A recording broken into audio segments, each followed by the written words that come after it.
mu byakozwe ni mu gice cya 15 umurongo wa 16 Acts 15:16. ngo hanyuma y'ivyo nzogaruka. I will return after this. Hagaruka wagiye. One who comes back is the one who went. Hallelujah. Hallelujah.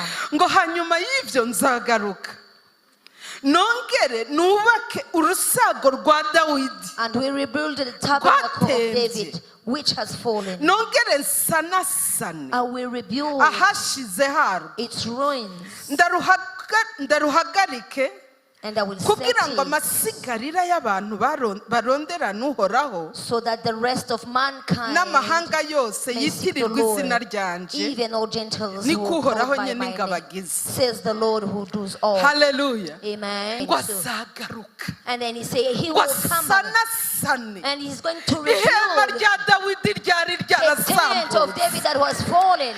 muri uyu mugoroba nje kukubwira Tonight I want to tell ngo you, Uhoraho yaje the gusanasana. eternal Lord has become too revealed. akamubwira ibisambura amahema ni byinshi. Let me tell you that what can hari igihe destroy a uca mu tent is a lot. bigeragezo bigasambura There ihema. are times you pass hari through igihe trials. uca mu bukene There are times you bigasambura pass through ihema. wilderness and hari destroy igihe it. uca mu birwara bigasambura Even disease amahema. can destroy your hari tent. ibintu byinshi bisambura There are amahema. so many things that can ariko destroy nkunda it. umwami. But I love the Lord. Hallelujah. Hallelujah. yavuze ngo nzagaruka. He said, I will ubwo come again. mwarisambuye nkigirayo Even ariko if you nzagaruka will come back. nongere ndihagurutse. And I will bring it Hallelujah. back. Hallelujah. muri Amosi rero In hakavuga Amos it says, kondorobo kosa kaya rabakasa. Hallelujah. Hallelujah. Hallelujah. Hallelujah. kuri uwo munsi On that day, nzovyura urusago rwa Dawidi I will rebuild the tent of David that falls, nzibira ibihengere and I byabo will bleach the breach nongere on, and I will nsanasane rebuild it ahashize harwo. where they were torn, ndarwubake and I will restore rumere it, and it is going nk'uko to grow rwahora as it was kera. before. Hallelujah. Hallelujah.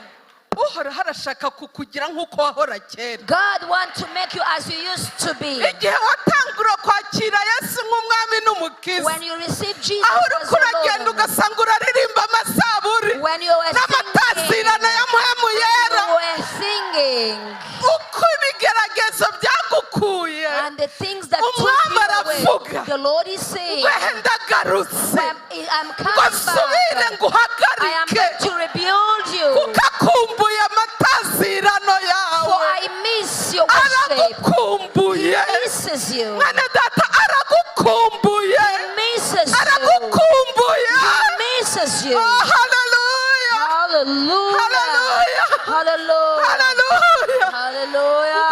ngo nzagaruka. I will come back.